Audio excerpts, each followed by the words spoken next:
안녕하세요. 커피앤톡입니다. 오늘도 와주셔서 감사드리고요. 바로 사연 읽어보겠습니다.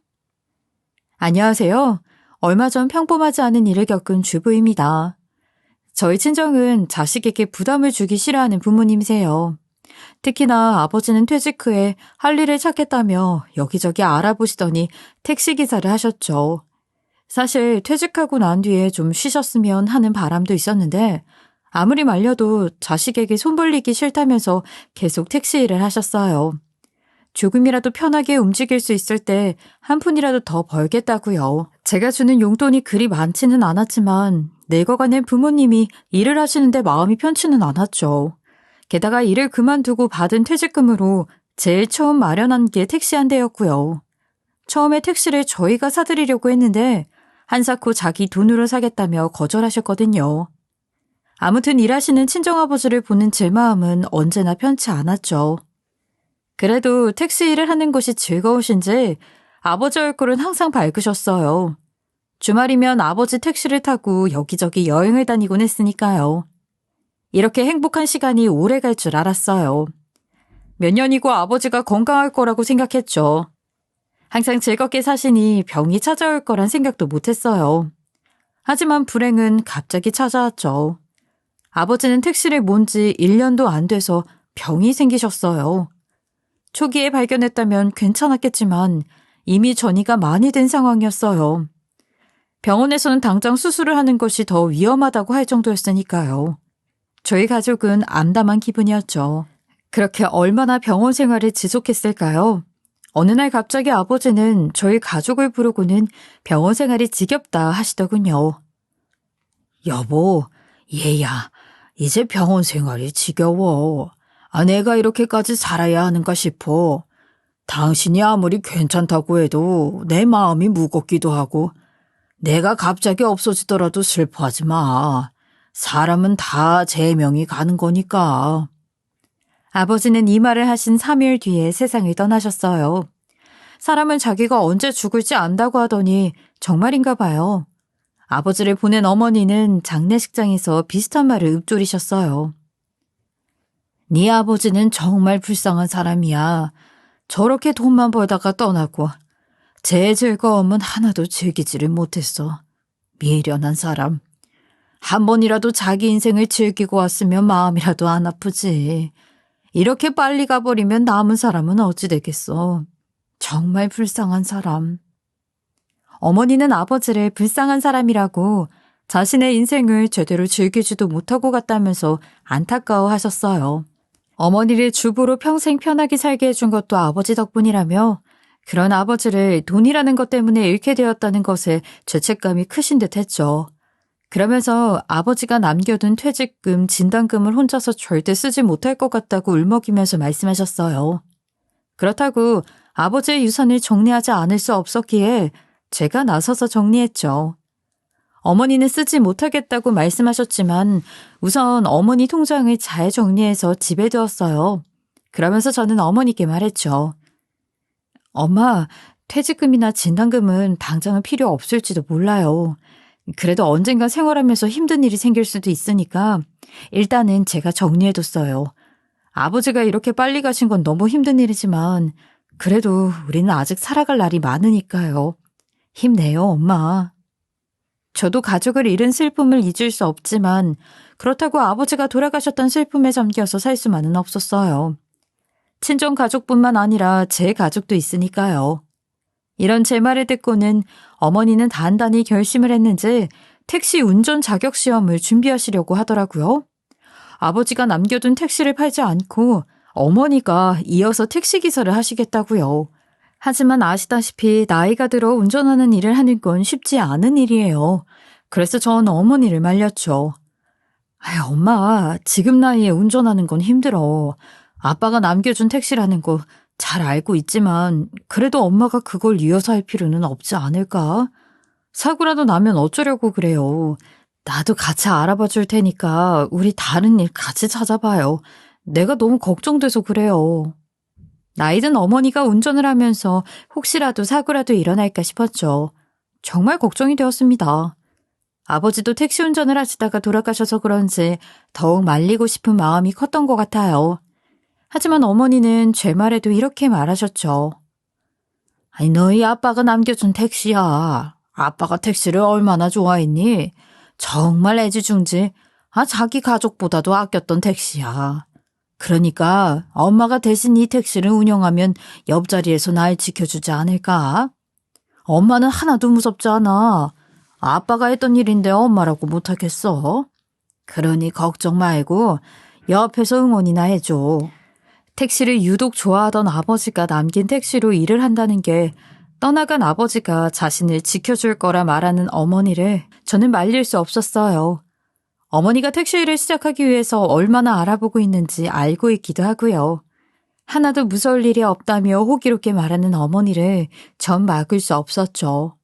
그래서 최대한 어머니를 응원하기로 마음먹었습니다. 이런 저희 가족이 아버지 장례식을 끝내자마자 찾아온 불청객이 있어요. 바로 제 시모입니다. 시모는 정말 다급히 저를 찾아오셨거든요.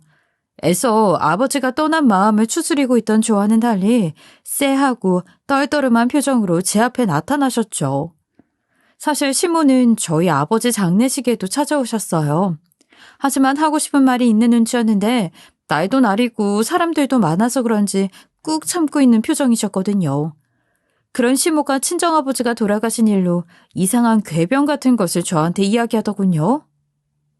예, 이제 일도 마무리되고 했으니 말한다. 정말 내가 그날 말하고 싶었는데 못 말해서 속이 답답해 죽을 뻔했다. 지금부터 내가 하는 말 잘 듣고 기억해둬. 정말 진지하게 말하는 거니까. 내가 자주 가는 곳에서 말하길 너희 조상 문제가 있다더라. 특히나 넌 정말 문제가 많더구나.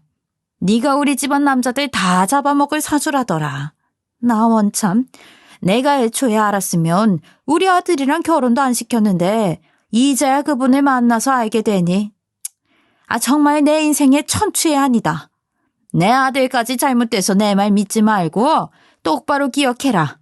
오늘부터 북동쪽을 보고 42번씩 잘못했습니다 하고 절 올려. 그래야 그나마 한이 풀린다더라. 우리 아들 잘못되는 꼴 나 못 보니까 절대로 하루도 빠지지 말고 절해라.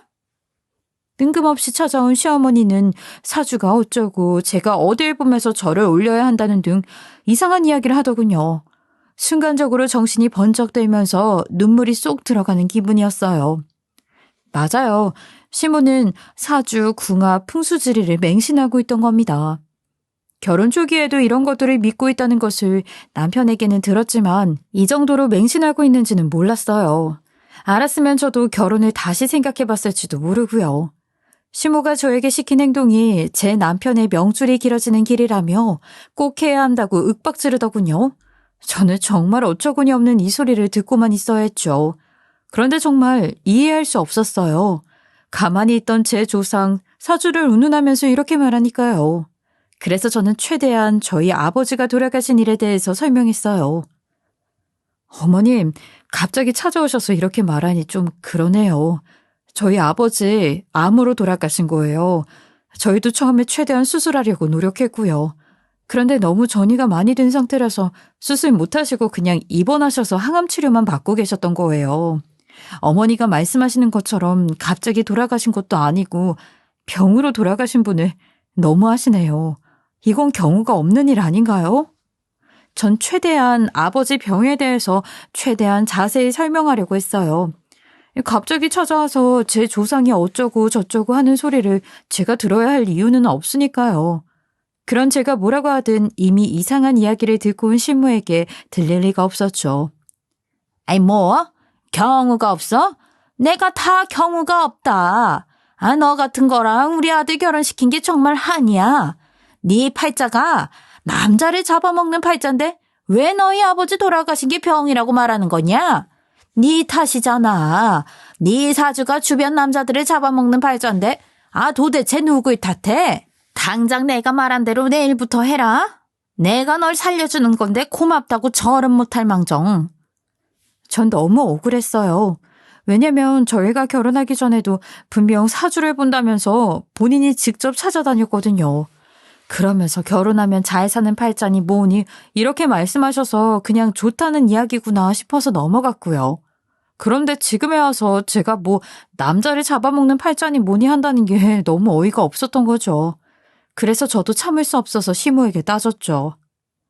아니, 어머님이 저희 결혼 전에도 사주 보신 거 다 알고 있어요. 그리고 저희 상견례 할 때 분명 남편이랑 저 사주가 괜찮다면서 궁합이 좋다고 하셨잖아요. 아니, 본인도 좋아하셨으면서 지금 와서 이렇게 말씀하시니 당황스럽네요. 이 일로 더 이상 저 좀 괴롭히지 말아주세요. 저도 친정아버지 돌아가시고 마음 아프고 힘들어요. 제가 말한 듯 시모의 귀에는 닿지 않은 것 같았죠. 제가 흥분해서 한 말에도 이렇게 말씀하셨으니까요. 아이, 그래서 내가 지금 말하잖아. 그때 만난 사람은 잘 모르는 사람이었다고.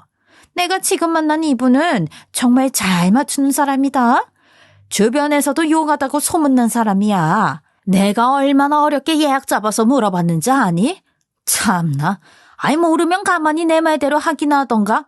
어휴, 자기 팔자가 사납다고 하니 이악 물고 말하는 거 봐라. 고마움도 모르고 말이야. 나 두 말 안 한다. 내일 당장부터 나한테 절하는 영상 찍어서 보내. 내가 하루도 빠짐없이 검사할 거니까. 이런 시모에게 무슨 말을 더 보태봤자 소용이 없을 걸 알고 있었죠. 저는 이날은 그냥 시모를 보냈어요. 알겠다고, 제가 절하는 영상 보내드릴 테니까 그만 가시라고. 저도 마음 추스르고 있고 싶다고요. 그런 제가 탐탁지 않은 듯 했지만 하겠다고 하니 또 얌전히 물러가시더군요. 아버지 장례식을 마치고 이런 일까지 일어나니 마음이 많이 어지러웠죠. 하지만 전 몰랐습니다. 이 일 이후로 어떤 일이 벌어질지를요. 그렇게 떠난 시모에게 전 매일 절하는 영상을 보냈어요. 자기 아들 목숨이 달린 일이라고 생각하는지 평소보다 더욱 집요하셨거든요. 영상을 보내는 것으로는 마음이 안 놓이는지 불쑥 집으로 찾아오는 날도 있었어요. 아무리 신경이 질긴 사람이라도 화가 날 것 같은 상황 아닌가요? 그래도 남편이 잘 되려고 하는 일이니 꾹 참고 저라는 영상을 보냈죠. 하지만 일은 갑자기 찾아온다고 하잖아요. 제가 딱 한 번 일이 너무 바빠서 영상으로 찍지 못하고 저라는 사진을 보내드렸어요. 그랬더니 난리가 난 거예요. 갑자기 새벽에 저희 집에 찾아와서는 저에게 말하며 난리를 피우더군요. 너 내 아들을 보낼 셈이구나. 그렇지? 그렇지 않고서야 내가 말한 걸 제대로 안 했을 리가 없지. 내가 영상으로 보내라고 했지. 내가 안 본다고 제대로 안 하고 그러는 거 아니야? 정말 믿을 사람 없다더니. 아이고, 동네 사람들. 제 남편 잡아먹는 여자 여기 살아요. 제 남편도 갑자기 찾아온 시모에 왜 이러시냐며 말렸지만 소용없었어요. 그런 남편에게도 시모는 이렇게 소리쳤거든요. 야, 이 배알도 없는 놈.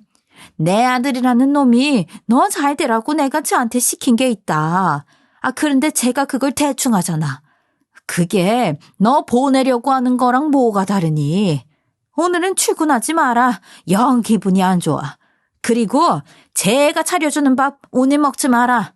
그거 먹고 무슨 일이 생길 줄 알고? 난 내 아들 보내는 꼴 못 본다. 아이고. 제가 딱 한 번 영상을 안 보낸 일로 이렇게 난리를 피우니 정신이 없더군요. 신부는 정말 어디서 들은 이야기를 맹신하는 것 같았어요. 어디서 저승사자라도 보고 온 것처럼 혼비백산 상태로 오셨거든요. 그리고 제가 시킨 일을 제대로 안 한다며 자기 아들 보낼 셈이냐 말하는데 옆에 있던 남편도 어리둥절하고 있었고요. 아무튼 어떻게 겨우 남편이 시모를 진정시켜 집으로 돌려보냈어요. 가만히 있는 남편도 들들 볶으니 저는 절에서 108배하는 심정으로 영상을 찍어서 시모에게 보냈죠. 그걸 확인하고는 안심했는지 아무 말도 안 하더군요. 그러나 더욱 황당한 일이 이 다음에 생겼어요. 저희 집을 찾아온 얼마 뒤 시모는 절로도 모자랐는지 이상한 회초리를 들고 오셨거든요. 시모의 말에 의하면 무슨 죄가 씻겨지는 어떤 나무에 불에 태워서 며칠을 말려서 만든 귀한 거라면서 돈 주고도 못 사는 거라고 귀한 회초리라고 하더군요. 하지만 저는 그 말에 소름이 돋았죠. 그런 저에게 시모는 회초리를 들고 다가오셨어요. 얘, 어디 가니? 이걸로 혼이 나면 집안에 안 좋은 일도 싹 없어진다고 하더라. 내가 이거 구하려고 얼마나 노력했는지 아니? 이거나 가는 거기서도 몇 명 못 사는 거야. 얼마 전에 네가 사진 보내준 일 말하니까 이거라도 가져가서 혼내라고 하더라. 이걸로 널 혼내면 큰 화는 막을 수 있단다. 큰일 생기는 것보다 네가 혼나는 게 낫지 않겠어? 우리 집이 평화로우려면 너만 희생하면 된다. 그렇게 뒤로 가지 말고 여기 앞에 딱 서. 처음에는 남자를 잡아먹는다고 뭐라고 하시더니 이제는 집안 모든 잘못은 저에게서 비롯된다고 말씀하시더군요. 참 어이가 없었죠. 그렇게 시모는 회초리를 3-4번 정도 휘둘렀어요. 많은 것도 억울한데 이상한 회초리를 휘두르는 시모는 집안에 평화가 온다며 좋아하는 표정이 만연하더군요. 정말 눈물이 핑 돌았어요. 내가 이렇게까지 살아야 하나 싶었죠. 그래서 남편에게 오늘 있었던 이 일을 말하며 더 이상 시모와 입을 대기조차 싫다고 했어요. 진짜로 싸울 힘조차 남아있지 않고요. 그날 제 말을 들은 남편은 바로 시모에게 전화를 걸었어요. 어머니, 이게 도대체 무슨 일이에요? 오늘 와이프한테 다 들었습니다. 어머니가 이상한 집에 다니는 거 알고 있었는데 그게 저희랑 도대체 무슨 상관이 있다고 이러세요? 더 이상 저희 부부 괴롭히면 저도 안 참아요.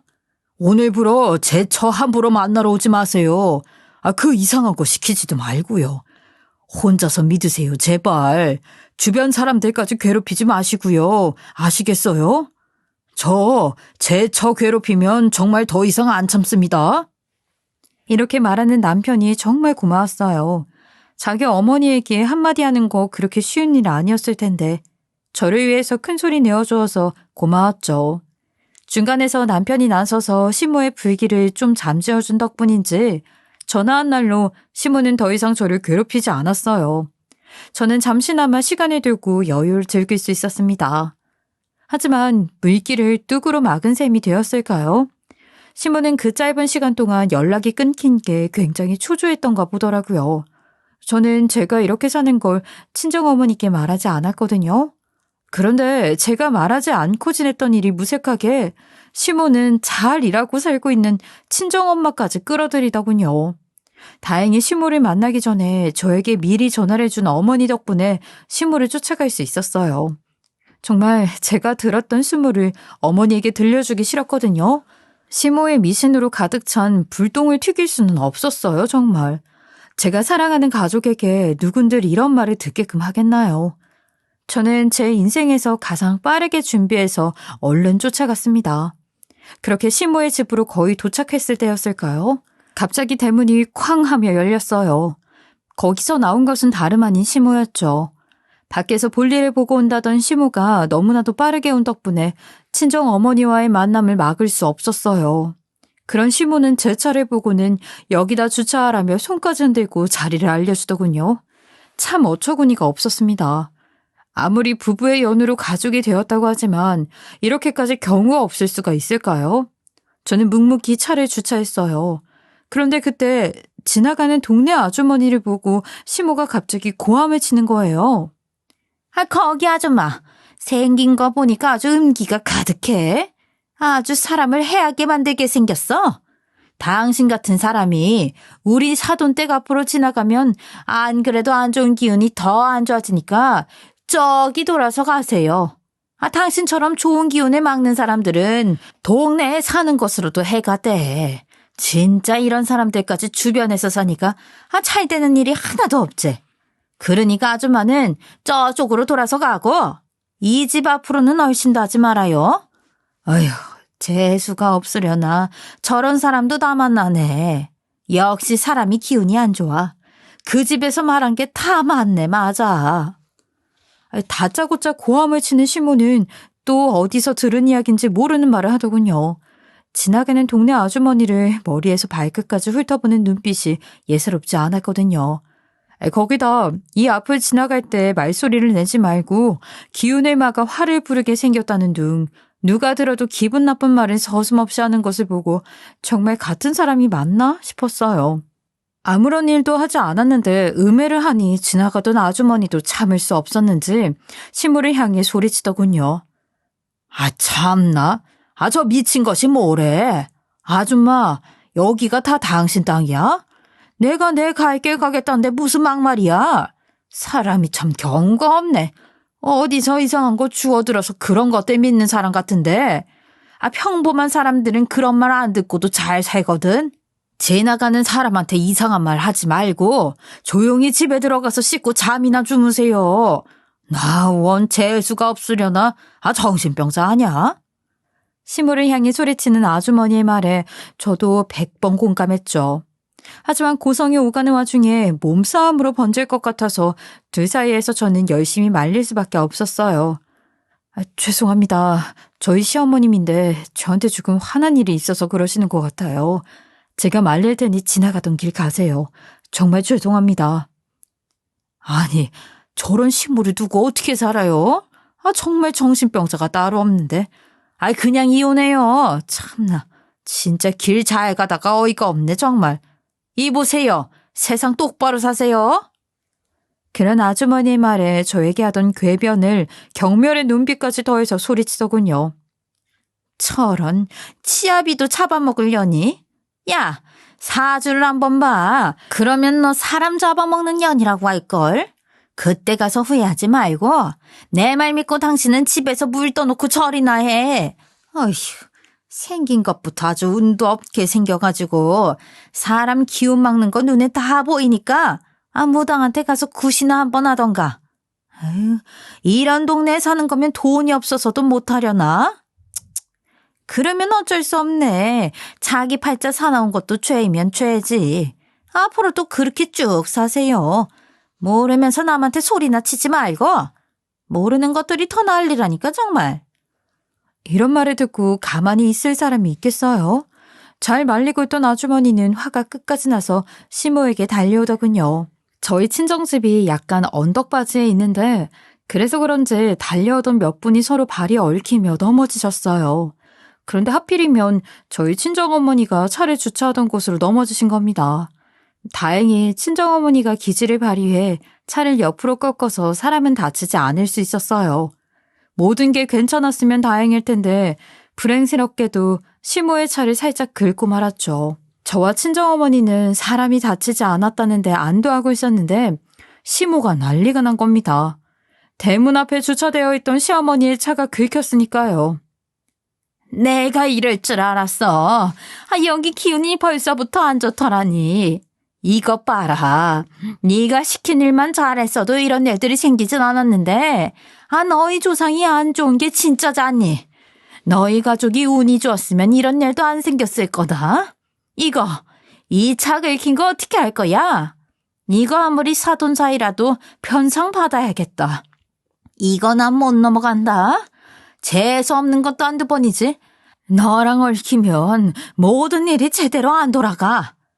그러면서 자기 차 트렁크를 열어서 무언가를 찾는 건 아니겠어요? 차를 긁은 것은 잘못이 맞으니 저는 물어줄 생각을 하고 있었어요. 아무리 가족이라도 돈이 얽히면 제대로 처리해야 한다고 생각했으니까요. 그렇게 친정어머니와 이야기를 하고 있었는데 한참 트렁크를 뒤지던 시모의 손에 낯익은 물건이 들려있더군요. 바로 저희 집을 찾아왔을 때 가져왔던 회초리였어요. 회초리를 본 순간 저는 불안함에 오한이 들었죠. 저에게만 휘두른 것은 괜찮지만 옆에 있던 친정어머니에게 휘두를 것 같았거든요. 그래서 친정어머니를 얼른 집으로 들어가라고 했어요. 집으로 들어가시던 친정엄마의 표정이 탐탁지 않아 보였지만 어쩔 수 없었어요. 그렇지 않으면 정말 회초리를 들고 친정어머니까지 해야 할 기세였으니까요. 그렇게 회초리를 들고 온 시모는 사람이라면 입에 담을 수 없는 이야기를 큰 소리로 외치더군요. 그래, 여기 너같이 죄 많은 걸 낳은 어미가 있었네. 이왕 이렇게 된 거 확실히 해야겠다. 네 엄마도 너랑 같이 나한테 잘못했다고 싹싹 빌어. 너희 가족 때문에 지금 우리 가족이 겪고 있는 일이 얼마나 많은 줄 알아? 네가 우리 아들이랑 결혼하고 나서부터 되는 일이 하나도 없어. 그리고 아까도 얌전히 잘 있었는데 딱 네가 도착하니까 일이 터지잖아. 지금 이 회초리로 모조리 털어버려야겠다. 네가 지금 이 업을 다 털어놓지 않으면 주변 사람들 다 잡아먹고도 남을 것이야, 네가. 그러니까 지금 집에 들어가기 전에 회초리로 털고 가자. 네 어미도 같이 털어. 너 같은 건 나은 것도 죄다 죄. 저는 조마조마했어요. 어머니가 계신 집 앞에서 저를 욕하는 건 상관없었지만 이 말을 친정어머니가 들을까 걱정이 되었거든요. 하지만 집과 너무 가까이 있던 탓일까요? 저희 친정어머니는 집 창문 틈으로 이 모든 사달을 듣고 보고 계셨던 거예요. 시모의 울분 섞인 말에 친정어머니는 집에서 나오셔서 다시 차 운전대를 잡으셨어요. 저는 제가 사는 모습에 너무 실망하신 걸까 싶었어요. 그래서 저희를 두고 나가려고 하시는 줄 알았죠. 하지만 차 문을 열고 친정어머니는 시모를 향해 소리치셨어요. 당신, 우리 금쪽 같은 딸한테 무슨 짓을 하는 거야? 내 딸은 아주 정상적으로 잘 살고 있는데 어디서 되지도 않은 미신 같은 걸 듣고 와서는 내 딸을 잡아먹을 인간은 너야.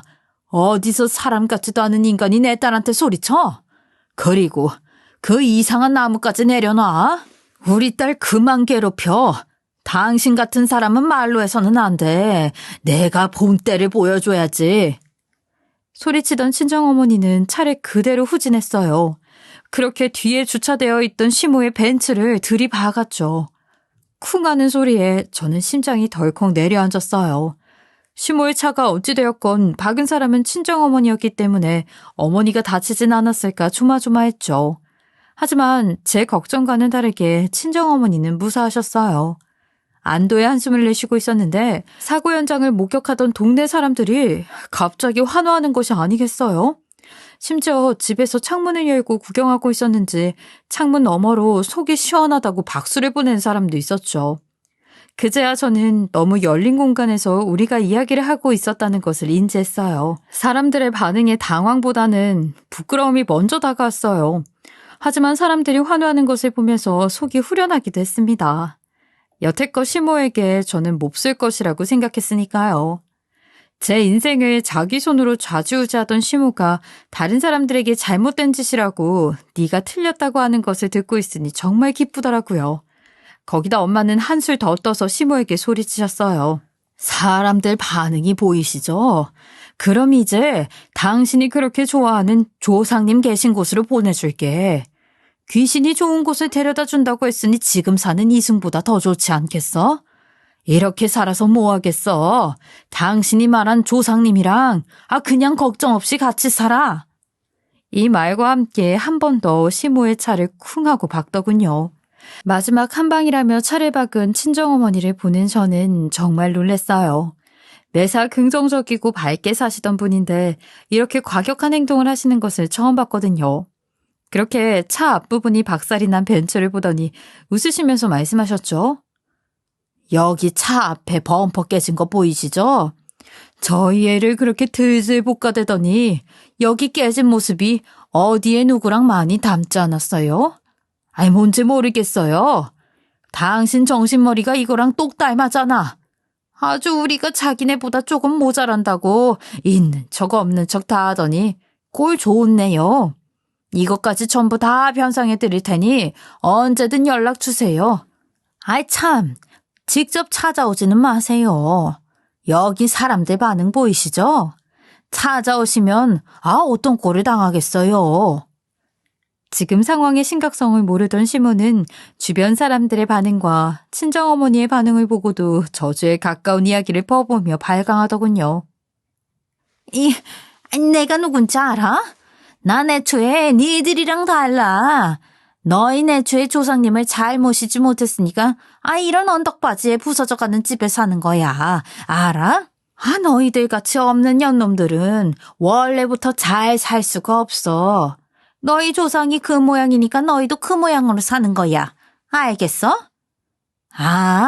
덜 배운 사람들은 그런 기초적인 것들도 모르겠구나. 그럼 평생 이렇게 살겠네. 아주 가난하게 잘 살겠어. 아주 부럽네 정말. 이런 말을 듣고 가만히 있을 사람이 가족 말고 어디 있겠나요? 화가 난 동네 사람들은 시모를 향해서 소리치더군요. 저 미친 할망구가 지금 어디서 뭔 소리를 하는지 아는 거야? 노망난 거 아니야? 정말 미쳤나 봐. 저런 정신머리 없는 사람은 정신병원에 빨리 넣어야 해. 거기 세대 저런 사람 그냥 보고만 있을 거야? 신고라도 해. 정신이 글러먹은 사람인데 얼른 정신병원에 쳐넣어. 저 사람 말이 맞아. 저런 사람들은 호되게 한번 당해봐야 정신을 차리지. 어디서 모르는 사람들 사는 곳에 와서 저렇게 난리를 피워? 참나. 이상한 거에 빠져가지고 정신 못 차리는 사람이 누군데 그래? 사람들이 소리치는 말에 겁을 잔뜩 먹은 시모는 뒷걸음질을 치며 차로 들어가더군요. 그런 시모가 차로 들어가기 전에 회초리를 친정어머니의 발밑으로 탁 던지고는 친정어머니의 등 뒤에다가 말했죠. 이 회초리 아주 용한 거니까 딸한테 몇 해 휘둘러 달라고 얘기해요. 딸도 기운이 안 좋아서 통할지는 모르겠지만 저런 애 어미니까 죄는 자기들끼리 없애야지. 당신도 택시 같은 돈도 안 되는 일 하지 말고 똑바로 정신 차리고 사세요. 어쩌다가 저런 사돈을 얻어서 내가 아휴 이런 수모를 당하는 것도 다 제 탓이야 제 탓. 시모는 끝까지 시모다웠어요. 단 한 번의 반성이라는 것도 없었죠. 저는 너무 허탈했어요. 이 모든 일이 눈에 보이지도 않는 허상 때문에 일어난 일이니까요. 물론 사주나 운세 같은 게 맞는 날도 있겠죠. 하지만 보이지도 않은 미신을 맹신함으로써 지금 얼마나 많은 사람들이 피해를 보고 있는지 원. 시모의 의심에서 키운 불신은 평화롭던 저희 가족은 물론 저희 부부의 일상도 불구덩이로 만들었으니까요. 게다가 본인만 믿고 철석같이 따르면 되는데 주위 사람들을 다 태울 때까지 이 난리를 피운 거니까요. 이날 일어난 일은 남편에게 고스란히 전해졌어요. 어쨌든 친정어머니가 시모의 차를 박살낸 일도 있으니 법적으로 문제가 되지는 않을까 걱정이 되기도 했고요. 다행히 남편은 시모가 했던 말들과 행동을 듣더니 오히려 시모에게 화를 내더군요. 여보, 왜 여태껏 말 안 하고 있었어?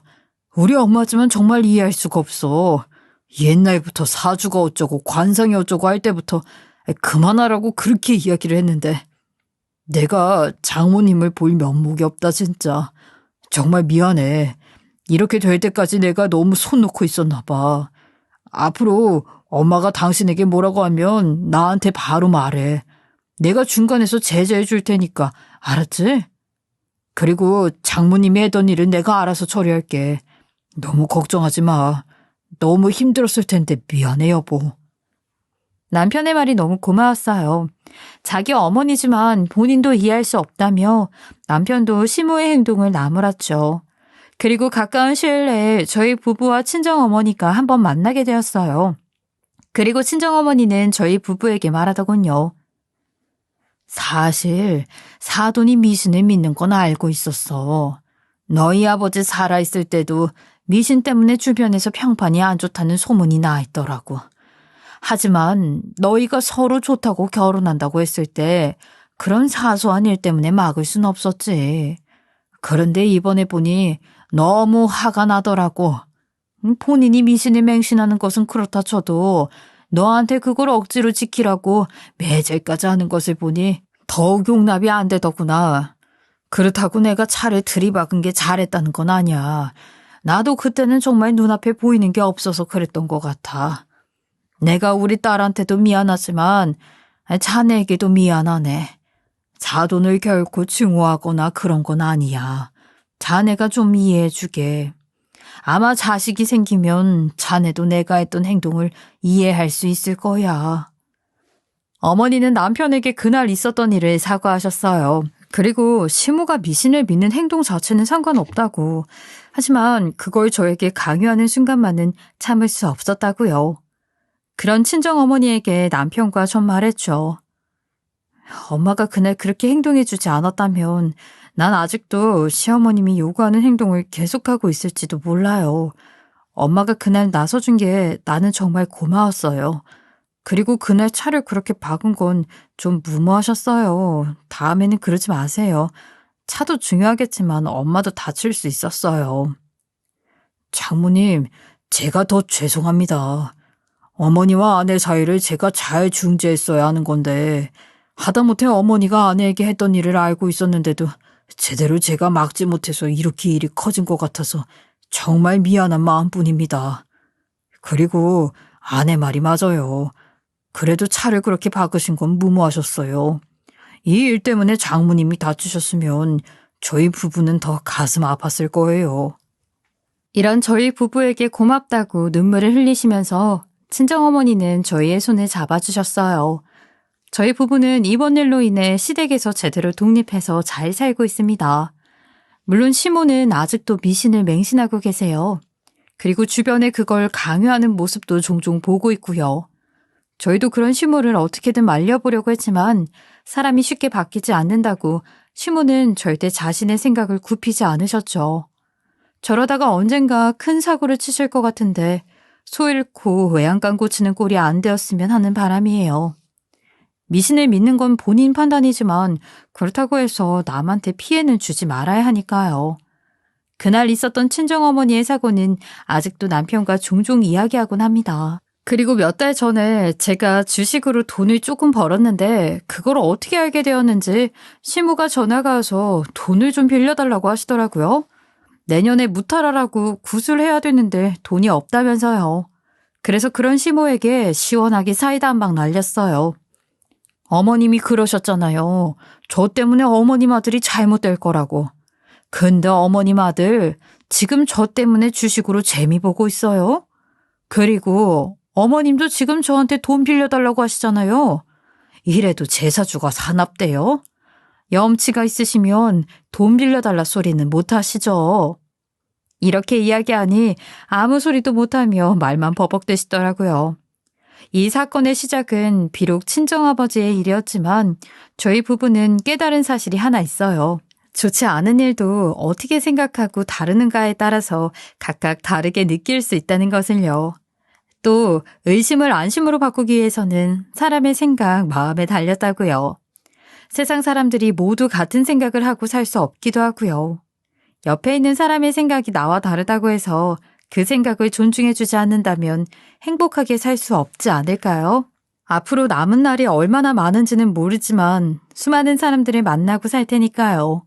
많은 사람들을 만나고 그들을 이해하는 것도 결국 각자의 마음에 달린 일이라고 생각하고 살려고 합니다. 저의 부족한 인생 이야기를 들어주셔서 감사합니다. 지금까지 커피앤톡이었습니다. 오늘도 끝까지 함께 해주셔서 감사하고요. 다음 영상으로 또 찾아뵙겠습니다.